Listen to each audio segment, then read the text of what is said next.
ये एक रोशन और धूप वाली सुबह थी।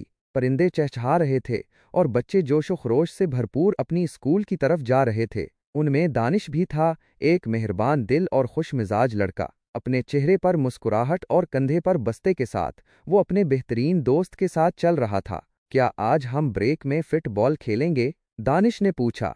यकीनन, मैंने तुम्हें दिखाने के लिए एक नई तरकीब सीखी है, उसके दोस्त ने मुस्कुराहट के साथ जवाब दिया। दोनों हंसे और घंटी बजते ही स्कूल के गेट की तरफ जल्दी से बढ़े। क्लासरूम के अंदर उस्ताद दाखिल हुए और तुलबा को गर्मजोशी से सलाम किया।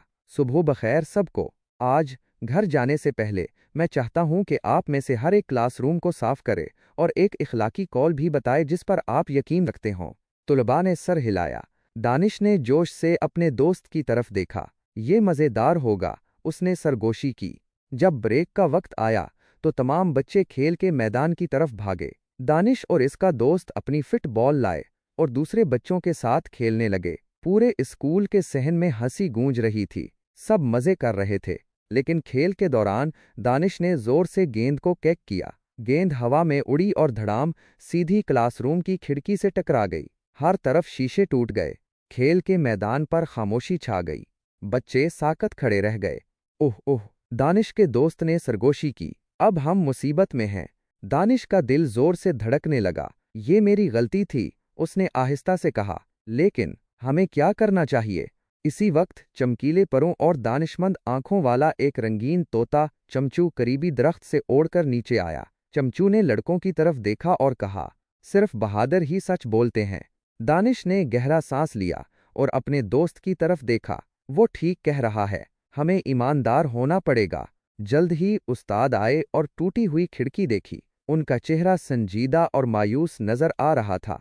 ये खिड़की किसने तोड़ी? उन्होंने सख्ती से पूछा। किसी ने जवाब नहीं दिया। खेल का मैदान खामोश था। उस्ताद की नजरें तुलबा पर घूम रही थीं। फिर दानिश धीरे धीरे आगे बढ़ा। सर, ये मैं था। मैंने गेंद को बहुत जोर से कैच किया और ये खिड़की से टकरा गई। मुझे वाकई अफसोस है, ये एक गलती थी। उसका दोस्त भी उसके साथ आकर खामोशी से खड़ा हो गया। उस्ताद एक लम्हे के लिए रुके। सब उनके बोलने का इंतजार कर रहे थे। फिर वो मुस्कुराए और दानिश के कंधे पर हाथ रखा। दानिश, अपनी गलती तस्लीम करना वाकई हिम्मत का काम है। मुझे तुम्हारी ईमानदारी पर फख्र है। तुमने दिखाया है कि एक सच्चा लीडर होने का क्या मतलब है। तमाम बच्चों ने जोर से तालियां बजाईं। चमचू ऊपर ओढ़ा और खुशी से चहचहाया। सच की हमेशा फतह होती है। दिन के इख्तिताम पर क्लास एक बैनर के सामने जमा हुई जिस पर लिखा था, सच्चाई हमेशा जीतती है।